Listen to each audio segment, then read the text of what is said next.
हो गया बस। तो ये उस समय की बात है, अकाल पड़ा हुआ था 16वीं और 17वीं सदी में, ठीक है, अकाल पड़ा हुआ था।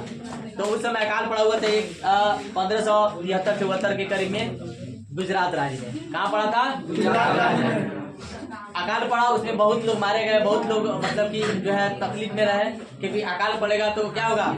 सबसे बड़ी चीज है कि आप कमाइए ना कमाइए, भोजन चाहिए, अनाज तो चाहिए ना। तो अनाज के अभाव में, भोजन के अभाव में बहुत सारे लोग मारे गए थे, तड़प तड़प के भूखे मर गए, है ना। अगर 10 दिन हम लोग खाना नहीं खाएंगे तो क्या तड़पना शुरू कर देंगे।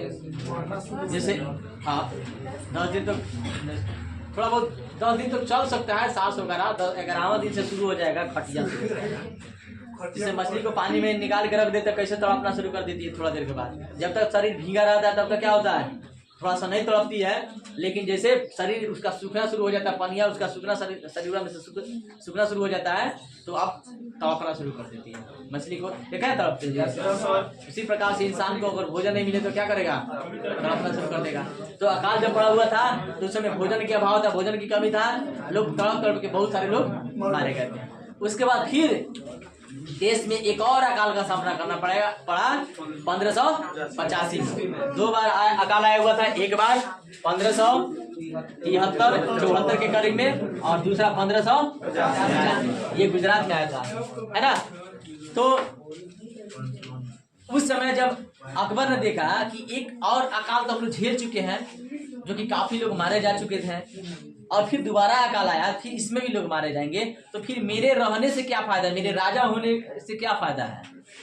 हमारे सामने लोग मरे, भूखे मरे, और मेरा खजाना भरा हुआ, अनाज भरा हुआ है, क्योंकि राजा के घर में क्या होता है, अनाज भरा होता है। इसी सब के लिए सरकार होता है तो अपना अनाज भंडारण करके रखती है, जिससे कोटा वगैरह मिलता है ना। ये सब क्यों होता है, भूखमरी के लिए होता है। शायद कभी ऐसे सिचुएशन आ जाए तो खजाना में से लोगों को दिया जा सकता है, इसलिए सरकार भी क्या करती है, भंडारण करती है, राजा भी भंडारण करता है, ताकि कुछ जो है अनाज कुछ रख दिया जाता है गोदामों में, आने वाले परिस्थिति में फायदा करता है, ठीक है। तो उसी प्रकार से ये देखें कि हमारे राज्य का जो भी प्रजा है तड़प रहे हैं, मर रहे हैं अकाल से, भूखे, और हमारा खजाना भरा हुआ है। तो खजाना भरे रहने से क्या फायदा है ना। तो उन्होंने क्या किया कि अपने शाही खजाने से निकाल करके अनाज, जितना भी धान गेहूं जो भी था, बंटवाना शुरू कर दिया, लोग ले जाना शुरू कर दिए, है ना। तो उस समय बहुत राहत है ना। उसके बाद से जब देखे कि अकाल पड़ गया, लोगों के पास खाने के लिए पैसे नहीं है, पैसा रहेगा तब ना जो कौन चीज खरीदेंगे खाएंगे, पैसा नहीं है, अब खाने के लिए जब पैसा नहीं है तो खेती करने के लिए पैसा होगा नहीं। तो उसने क्या किया, तकाबी ऋण वितरण किया, ले जाओ भाई 200 ले जाओ, 50 ले जाओ, जाओ कृषि यंत्र खरीदो, है ना। कृषि यंत्र उस समय क्या था, हसुआ, खुरपी, कुदाल, फावड़ा, यही ना साथ, ट्रैक्टर थोड़े, फावड़ा मतलब कुदाल। पहले क्या होता, कुदाले से ना खेत कोड़ा जाता था। आज ना अनेक प्रकार के जो है कृषि यंत्र आ गए हैं, ट्रैक्टर आ गया है, जो एक बार में महीन कर दे रहा है ना, हार्टिकल्चर बहुत प्रकार के आ गया है। लेकिन पहले क्या होता था, सिर्फ हसुआ था, धान गेहूं काटा जाता था, कुदाल था, कोड़ते थे लोग, आज भी कहीं कहीं कोड़ते हैं ना। अब मशीन आ गया है, आप कोई टेंशन नहीं है, पैसा दीजिए, आप घर पे रहिए, वो खेत में गेहूं धान काट के गिरा देगा, आप कहीं है, कोनो टेंशन नहीं ना। हसुआ से पहले काटा जाता था, आज भी अभी है, लेकिन आने वाले समय में बिल्कुल खत्म हो जाएगा, क्योंकि लोगों को जल्दीबाजी का लत लग जाएगा, जल्दी में काम करना है, आज काटेंगे आज क्लियर।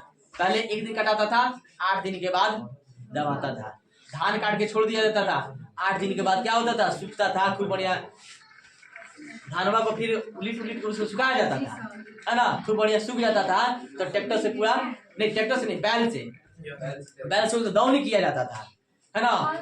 बैल से 2 दिन 4 दिन लगता था, चारों तरफ बैलवा 4 को बांध करके घुमरियाया जाता था। एक बीच में हुआ करता था, बीच में खंबा, और उसी में बांध करके बैल 4 को घुमरियाते थे धानवा को, है ना। 2 दिन 4 दिन लगता था, खानते खानते खानते बेचारा धीरे धीरे चल रहा है, धीरे धीरे चल रहा है। आज ट्रैक्टर है तो एक बार स्पीड लगा दी, एकदम ज़्यादा कम कर रहा है ना, समय लगता था। लेकिन अब सिस्टम विज्ञान के आ जाने से क्या हुआ, आप एक दिन में अभी मशीन से कटवा लीजिए, तुरंत मशीन उसके साथ लगा हुआ है, एक बेर लगा। ये जल्दीबाजी में लोग होता है, ठीक है। बहुत फास्ट लोग हो गए हैं, जमाना फास्ट हो गया। क्योंकि पहले 120, 30, 40 मतलब वर्ष जीते थे तो लंबा प्रोसेस चलता था, 8 दिन लगता था। अब सोच रहे हैं 60 साल जीना, जल्दी जल्दी कम करके आवश्यकता के अनुसार, उम्र के अनुसार से समय भी कम ले रहे हैं लोग। जल्दी में काटना है, पीटना है, दौड़ना है, एक दिन में खत्म। अकाल का समझ में आया, अकाल लिखा जाएगा, अब समझ में आ गया। अच्छा ठीक।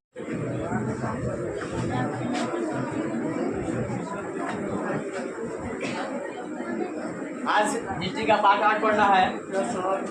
किसान, जमींदार और राज। किसान मतलब जो अनाज उपजाता है, ठीक है। जमींदार मतलब जिसके पास ज़्यादा ज़मीन होता है, यानी कि उसका ज़मीन जो है दूसरा कोई जो गरीब मजदूर होता है वो क्या करता है, उसको मतलब कि किसी भी रूप में लेकर के, जैसे बटाई हो गया ना, अनेक प्रकार के होते हैं, इसमें लेकर के बोते हैं। और राज्य यानी कि इनके राज्य, तो इस किसान, जमींदार और राज्य में जो है अकबर के शासन काल के बारे में पढ़ना है। इसमें अकबर के बारे में पूरा अकबर के ही बारे में पढ़ना है ना। क्योंकि अकबर जो एक ऐसा राजा था जो कि किसानों के लिए और गरीब मजदूरों के लिए एक मसीहा बन करके आया।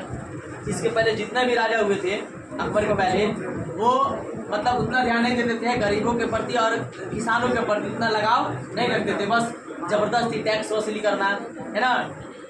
मतलब कि जो अनाज कुछ और होता था, ज़्यादा टैक्स लेते थे, है ना, कर ज़्यादा लेते थे। लेकिन ये जब अकबर का जब शासनकाल आया, जब अकबर राजा हुए, तो उस समय किसान जो है इतना खुश हो गए, यानी कि अकबर जो है किसानों का हितैषी बन गया। हितैषी मतलब उनके हित में, किसानों के हित में काम करने वाला। आता है प्रश्न, अकबर किसानों का हितैषी था कैसे, यानी अकबर किसानों का हितैषी था कैसे। अकबर जो है किस प्रकार से किसानों का हित बन गया, यानी कहने का मतलब है जो राजा अपने राज्य में प्रजा को हमेशा खुश रखेंगे, वो प्रजा के लिए तो प्रिय न होगा जी। किसानों के हितैषी थे, किसानों के लिए काम करते थे, किसानों के जो उनसे रिलेटेड जो चीज़ था, किसानों के लिए जो उपयुक्त था वही काम करते थे। टैक्स माफ़ कर देते थे, ज़्यादा टैक्स नहीं लेते थे, है ना। टैक्स लेने के बाद यानी वसूल करने के बाद उनको रसीद दे देते थे, ताकि आपका जो है मतलब जो पे है करना है वो आप कर दीजिए। इसके पहले राजा क्या करते थे, कर वसूली कर लेते थे और उसको रसीद भी नहीं देते थे। कारण क्या कि दोबारा कोई दूसरा चला गया, उसका आदमी राजा का टैक्स दीजिए, जुर्माना मतलब कि आप नहीं पे किए हैं, कर नहीं दिए हैं, तो बोल रहा था कि कर दे दिए हैं। कैसे दे दिए हैं, कौन प्रूफ है, उसके पास रसीद नहीं है तो प्रूफ नहीं, फिर दोबारा देना पड़ता था। लेकिन राजा ये जो अकबर हुए राजा, तो सारा सिस्टम रखते, ठीक है। तो इन्हीं के बारे में पढ़ना है इस चैप्टर में। प्रश्न है, अकबर के शासनकाल में भूमि का वर्गीकरण। अकबर ने क्या किया था, भूमि को कुछ वर्ग में बांट दिया था कि कौन चचर है, कौन पूरज है, कौन परौती है, कौन बंजर जमीन है। यानी कहने का मतलब अगर इस प्रकार से अगर डिवाइड कर दिया जाए, बांट दिया जाए भूमि को, तो पता चल जाएगा कि ये इधर चचर है, मतलब चावरा जिसको हम कहते हैं, तो उसमें खेती होती नहीं ना होता है जी। चावल समझते हैं ना, ऐसे ही पत्ती ऐसे रह जाता है, उसमें खेती गृहस्थी उपयोग नहीं करता, पूरा पानी होता है ना बरसात के मौसम में, यानी कि भूमि जो उतना उपयुक्त नहीं होता है। तो अब कहने का मतलब है जब पता चल जाए कि चचर भूमि है तो क्या होगा, राजा समझ जाएंगे कि ये तो गिनती में नहीं है, यानी कि इसमें कम अनाज होगा, उसी हिसाब से टैक्स लगेगा। बंजर है तो बंजर में अनाज नहीं होगा, टैक्स नहीं लगेगा। इस प्रकार से जब वर्गीकृत कर दिए तो लोगों के लिए बहुत सुविधा। जो उपजाऊ वाला था उससे वो टैक्स लेते थे, कर लेते थे, बाकी जो नहीं उपजाऊ लायक है उससे का टैक्स नहीं लिया, ठीक है। बोनस के कहने का मतलब है कि ऐसी भूमि जो एक फसल की खेती मतलब सालाना होती है, मतलब जैसे धान रोप दिया गया, धान फिर साल भर के बाद रोपाएगा, मैंने धान के बाद काटने के बाद फिर दूसरा गेहूँ, मक्का, बजरा वगैरह, तिलहन दलहन, है ना, करते करते मतलब एक फसल जो होता है फिर साल में एक ही बार आएगा, ठीक है। मतलब जैसे धान रोपा गया ना, तो धान रोपा गया तो इसके बाद धान नहीं रोपाएगा, गेहूँ रोपाएगा, मक्का रोपाएगा, बाजरा है ना, हाँ जो भी मतलब कि उनको जो अच्छा उसमें हो जाता है वही हो पाएगा। फिर साल भर के बाद फिर धान की बारी आएगी, ठीक है। यानी एक फसल की बारी कब आएगी? साल से, ठीक है। तो ऐसे कभी पक्षी रहेगा? नहीं रहेगा। आगे अमरावती में ऐसी भूमि जो कुछ दिन के लिए क्या की जाती है? खेती रोक दी जाती है। मतलब 2 महीना 3 महीना की खेती 6 महीना नहीं की जाती है, ताकि फिर उसकी उर्वरक शक्ति बनी रहे। देखिए प्रत्येक फसल की लगातार खेती करने पर नीचे से क्या होता है? उर्वरक शक्ति खींचता है जी, खींचता है। तो आने वाले समय में जल्दी वो बंजर बन जाएगा। लेकिन बंजर जल्दी ना बने इसलिए क्या किया जाता है? कुछ खेती जो है आधुनिक गाँव में क्या करते हैं लोग, कभी कभी क्या करते हैं? खेती नहीं करते हैं, जो मैं 4 महीने छोड़ देती है वो फसल नहीं रोकते हैं, है ना। ताकि क्या हो, फिर खेती जो है उसकी उर्वरक शक्ति आ जाए, ताकि आने वाले समय में बंजर, ठीक है। ये कौन खेती होती है? अमरावती। आगे लिखिएगा चचर। चचर मतलब जवन। उसमें क्या होता है? हमेशा देखिएगा मतलब जितने भी गांव के आसपास या जितने भी मतलब ऊंचा स्थान पे जो होता है उसमें खेती आराम से किया जा सकता है। लेकिन चंवर जो होता है वो क्या होता है? गड्ढा वगैरह होता है ना। तो गड्ढा में क्या होता है? गड्ढा में मान लीजिए बरसात होता है, पानी लग जाता है, तो पानी कुछ दिन तक जमा होता है, उसमें खेती कर सकते हैं। चचर जो होता है 3-4 वर्ष मतलब पानी जमा ज़्यादा हो जाता है, चौर में ज़्यादा हो जाता है, तो 3-4 वर्ष तक खेती पानी अभी सूखेगा। उसके बाद क्या होगा? फिर खेत जो है सूखेगा तब ना होगा। मतलब 3-4 साल लगता है, ठीक है। 3-4 ही साल लिख लीजिए। अरे आप लोग के यहाँ चौर हो नहीं है जी? सबके यहाँ होता है, हाँ सबके यहाँ होता है। मतलब पूरा देखिएगा तो इस समय पानी नहीं लगा दिखेगा आपको, क्योंकि पानी होकर नहीं किया है इस साल। हाँ मेरे गाँव में है जो रोड होके जाते हैं, चारों लोग सब है ना, उधर सब चौरे ना है, सब चौरे, ठीक है। आगे लिखिएगा बंजर। तो बंजर भूमि जो होता है मतलब बहुत लंबा समय से उसमें खेती नहीं की गई होती है, 5 या उससे अधिक वर्ष भी हो सकता है। जैसे आप कभी कभी देखिएगा मतलब खेत वगैरह में बहुत ऊंचा जगह होता है, और ऊंचा जगह होता है उसमें कंकड़ वगैरह जब खेती होता है ना, जोता था तो कंकड़ वगैरह मिलता है ना। वो खेती जो होता है ना उपजाऊ लायक नहीं होता है, ठीक है। वो खेती क्या होता है? इसे छोड़ दिया जाता है, बंजर हो गया है, उसमें खेती नहीं हो रहा है, कई वर्षों तक छोड़ दिया जाता है। फिर कभी लोग का मन जो होता है कि चलो ठीक है एक बार फिर देखते हैं, तो फिर क्या करता है? फिर उसको जोतवाएगा, फिर मतलब कि खाद पानी सब कुछ देगा, और फिर बोएगा, अनाज रोकबे नहीं करेगा, है ना। बहुत नाम मात्रा के जो है अनाज होगा उसमें। फिर खिसिया कर गुस्सा होकर किसान करेगा ना खेती बेकार है, 5,000 रुपये भी लग गया और इसमें अनाज भी नहीं हुआ, हटाओ इस खेती नहीं करेंगे। तो क्या खिसिया के छोड़ देता है, छोड़ने रह जाता है, ठीक है, कुछ दिन तक छोड़ने रह जाता है। तो कौन भूमि होता है? इस प्रकार से अकबर ने क्या किया कि कुछ भागों में जो है वर्गीकृत करके भूमि को सभी लोगों के लिए, किसानों के लिए सहूलियत कर दिया, और किसान के लिए प्रिय बन गया। इतना जब कुछ करने के बाद अकबर जो है किसानों के लिए क्या बन गया? हितैषी बन गया, न्यायप्रिय बन गया, कि चलो इसके जैसे कोई राजा ही नहीं था, ठीक है। क्योंकि बंजर था उससे नहीं लिया जाता था टैक्स, जो उपजाऊ वाला था उससे लिया जाता था, बाकी से नहीं लिया जाता था, ठीक है। प्रश्न है अकबर किसानों के हितैषी था कैसे? हितैषी मतलब किसानों के हित में काम करने वाला। उसी समय से कई बार चर्चा इसका चल रहा है ना।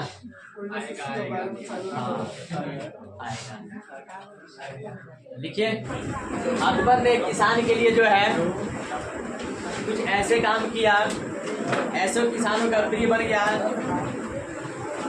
जिससे क्या बन गया? किसानों के लिए हितैषी बन गया। तो उन्होंने क्या किया? किसान, देखिए देश जो है किसान से ही चलता है, ठीक है।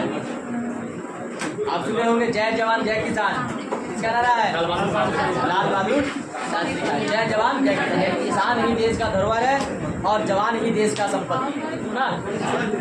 तो अकबर ने क्या किया? किसानों के लिए अनेक प्रकार के सुधार किया, प्रशासनिक सुधार से लेकर अपने सामाजिक सुधार, हर प्रकार के सुधार का व्यवस्था किया, और सुधार करके क्या किया? एक ऐसे योजना बनाया जिसे किसान पूरा का पूरा अकबर के लिए न्यायप्रिय कहने लगे। अकबर को क्या कहने लगे? न्यायप्रिय, यानी कि हमेशा न्याय नहीं किया करते थे। तो इसने क्या किया? सबसे पहले कि जमीन को नपवाया और नपवाने के बाद अनेक भागों में वर्गीकृत कर दिया। जैसे आप इसके पहले क्वेश्चन लिखे हैं चचर, पुलस, परावती, बंजर, ठीक है ना। तो अनेक भागों में वर्गीकृत करने से क्या होगा कि टैक्स जो है टैक्स आसानी से लिया जा सकता है और मतलब उसके अनुसार लिया जा सकता है, ठीक है। आगे कर रहा है उसने क्या किया, उसने किसानों को नगद जो है लगान नगद दे दीजिए या अनाज भी दे सकते हैं। पहले इसके पहले वाला जो राजा थे वो क्या करते थे, हमको बस पैसा ही चाहिए, हमको इतना अनाज ही चाहिए। लेकिन इन्होंने क्या कर दिया, छूट कर दिया, या तो आप नगद दे सकते हैं, जितना पैसा बनता है उसका दे दीजिए, और नहीं तो आप क्या अनाज भी दे सकते हैं। छूट कर दिया कि आपकी मर्जी, अनाज है तो अनाज दे दीजिए, उसके बदले में पैसा तो पैसा दे दीजिए। क्योंकि किसान क्या करते हैं, कुछ पैसे से ऋण लेकर के अपना खेती गृहस्थी करते हैं ना, उसका भरपाया करना पड़ेगा ना, तो छूट कर दिया। आगे उसने क्या किया, अपने अधिकारियों को आदेश दे दिया, अधिकारियों को आदेश दे दिया क्या कि सबसे पहले आप क्या कीजिए कि आप तो किसानों के साथ अन्याय मत कीजिए, है ना। लगान जितना बनता है उतना ही लगान वसूल कीजिए। होता क्या था कि जाते थे लोग अब मतलब कि अधिकारी लोग पैसा वसूल करने किसानों के पास, जैसे मान लीजिए 1,000 का उसका है रिसिप्ट है, मतलब कि उसका 1,000 से लेना है लगान, तो 1,000 के बदले में क्या लेते थे 1200, 1100, मैं 1,000 ज़्यादा। और क्या करते थे, 1,000 राजा के खाते में चल गया, बाकी पैसा हम लेते थे। तो बताइए किसान के लिए क्या अन्याय न हुआ। तो इन्होंने कह दिया क्या कि किसान से आप अन्याय न कीजिए, लगान उतना ही लीजिए जितना बनता हो, उससे अधिक नहीं लेना है। दूसरा चीज, अगर आप लगान ले लिए हैं, वसूल कर लिया है, तो उसको उसी समय क्या कीजिए, रिसीप्ट दे दीजिए, रसीद दे दीजिए, ताकि पावती रसीद आप चढ़ा दीजिए कि 1,000 रुपये इससे वसूल कर लिया गया है, इसको रसीद दीजिए आप। नहीं तो पता चलेगा आप लेके चले आए, दूसरा का जाएगा तो वो लेके चला आएगा, क्योंकि राजा का आदमी है, दबदबा रहेगा। किसान गरीब मजदूर है, दे देगा मजबूरी में ना, रसीद रहेगा तो रसीद दिखाएगा, राजा के पास लेके जाएगा, राजा साहब हमने चुकता कर दिया है, रसीद रहेगा तब ना जी, इसलिए पावती रखना जरूरी होता है। तो ये बोल दिया कि आप उसको रसीद दे दीजिए, कोई टेंशन नहीं रहेगा, ठीक है। उसके बाद से क्या किया, आवश्यकता पड़ने पर तकाबी ऋण, मतलब कि आप ले जाइए, आपको जो भी खरीदना है कृषि वाला चीज़ आप खरीद लीजिए, पैसा हमारा वापस कर दीजिएगा, ठीक है। उसके बाद से क्या किया कि जो किसान थे, साहूकार थे, उनका पैतृक संपत्ति का अधिकार प्रदान कर दिया कि आपके पिताजी का संपत्ति आप ही करना होगा। अच्छी फसल बोने के लिए, जैसे आप अगर खेती कर रहे हैं, अच्छा से फसल नहीं हो रहा है, तो ऐसा कीजिए, ऐसा उसमें जो है बीज उसमें बोइए ताकि फसल अच्छा हो, कुछ किस्म का हो, यानी पैदावार अच्छा हो, आपका खेती का जो पैसा खेती में जो लग रहा है आपका निकल जाए, यानी कि उससे अधिक हो ना। तो प्रोत्साहन करते थे, जिसको देखते थे कि इसमें जो है खेती गृहस्थी में ये थोड़ा सा गीला सी निकल रहा है, उसको कहते थे सुनो ऐसे खेती करो, अनाज अच्छा हो, प्रोत्साहन देते थे, प्रोत्साहित करते थे, उसको सलाह दिया करते थे। तो इस प्रकार से राजा जब काम करेंगे तो जाहिर सी बात है किसानों के लिए क्या बनेंगे, जो जजिया जो है एक प्रकार का क्या है, टैक्स है, कर है ना, जो कि गैर मुसलमानों से मतलब कि जितने थे ब्राह्मण हो गया है ना, या हिंदू जो भी थे, जो जिसको प्रताड़ित किया जाता था, अधिक उस पर दबाव बनाया जाता था। अकबर का जब शासनकाल हुआ तो सारा सिस्टम में चेंज करके रख दिया, है ना। उसने क्या किया, सभी को एक समान दर्जा दे दिया, सभी को एक समान, जो उन पे लगे थे धार्मिक प्रतिबंध लगे थे, धार्मिक मतलब छुआछूत वाली, ऊंच नीच वाली, है ना, जो भेदभाव था, सभी को क्या कर दिया, खत्म कर दिया। धार्मिक कुरीतियां जो थी पहले बहुत मतलब एक अनेक प्रकार के आडंबर था, कुरीतियां, बुराइयां, है ना, छुआछूत जैसी भावनाएं, सभी को क्या कर दिया, एक समान कर दिया, समान कर दिया, है ना। और एक समान करने के बाद क्या किया कि सभी धर्मों को, अब कब किया, उन्होंने क्या किया कि सभी धर्म के ग्रंथ को बढ़िया खूब गहराई से अध्ययन किया, खूब बढ़िया से पढ़ा, है ना। तब जाके उसको समझ में आ गया कि नहीं, सारे लोग एक ही हैं, सारे धर्म में सच्चाई है ना। तब क्या किया, तीर्थ यात्रा किया, कब 1563 अकबर ने 1563 में क्या किया? तीर्थयात्रा किया 1563 में, और 1564 में तीर्थ यात्रा करके पूरा माइंड फ्रेश कर लिया कि अब जो है अब हम जो भी करेंगे अब सही करेंगे। यानी कि कोई धर्म जो है ऊंच नीच गरीब ये सब कुछ नहीं है, सब कोई एक समान है, सबके दिल में एक ही जैसा भाव होता है, भावना होता है, सबको दुख दर्द होता है, कोई अलग नहीं है। सभी कुछ समझने के बाद यात्रा एक बहुत बढ़िया यात्रा की है। 1563 में तीर्थ यात्रा करके आया एकदम पूरा बढ़िया से। तब 1564 में इन्होंने क्या कर दिया कि अब जजिया नहीं होना चाहिए, किसी के ऊपर दबाव नहीं होना चाहिए, सब कोई एक समान रहेगा और कोई किसी के ऊपर पाबंद दबाव नहीं रहेगा, सब कोई स्वतंत्र है। यानी कि धार्मिक और सामाजिक स्वतंत्रता देने की इन्होंने क्या किया? कोशिश किया कि सभी धर्म के लोग स्वतंत्र हैं, सभी समाज लोग जो समाज में रह रहे हैं सभी को स्वतंत्रता मिलनी चाहिए, कोई किसी के बंधन, कोई किसी का गुलाम नहीं रहेगा, सबको स्वतंत्रता मिलना चाहिए। तब ना अकबर इतना प्रिय हो गया जी। अकबर का आप पढ़िएगा, अकबर बीरबल का खूब कहानी आता है। अशोक पहले था कलिंग युद्ध से पहले, लेकिन इतना सुधरा कि उसके तरह आज तक कोई मतलब कि एक महान सम्राट नहीं हुआ है ना, इतना सुधरा।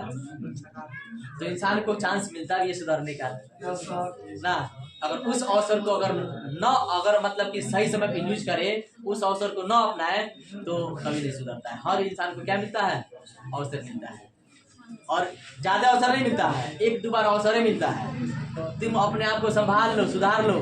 तुम जिस रास्ते पे जा रहे हो वो रास्ता तुम्हारे लिए आने वाले समय में हानिकारक है, हानिकारक पदार्थ के रूप में हो जाएगा वो, है ना।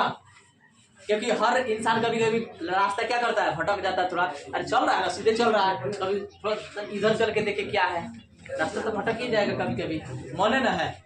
लेकिन उसको अवसर मिलता है कि अपने आप को क्या कर लो, कंट्रोल योरसेल्फ, है ना। You are going to wrong side ना, रॉन्ग साइड पे जा रहे हो, तुम अपने आप को यहीं पे स्टॉप करो और फिर राइट साइड पे जाओ। बाकी अगर नहीं संभला, क्योंकि सच्चाई जो दिल में आती जाती रहती है, हो सकता है शायद गलती रास्ते पे जा रहा है ना। मन में आता है, देखिए मन दुगो होता है, हाँ और ना कीजिएगा ना। मान लीजिए कोई चोरी करने जा रहा है, उसका मन कहेगा ना, गलत काम कहेगा, मना करेगा, लेकिन वो ना का उसका पावर अधिक बढ़ा लिया है, ना का क्षमता उसका क्या बढ़ गया है, हाँ से उसका वजन ज्यादा हो गया है, क्योंकि ज्यादा वो ना में रहा है तो ना का पावर उसका ज्यादा है, अट्रैक्शन ज्यादा है, हाँ का कम है। तो हाँ कितना कहेगा, सुनो तो ना का एक ताबड़ा का मारेगा,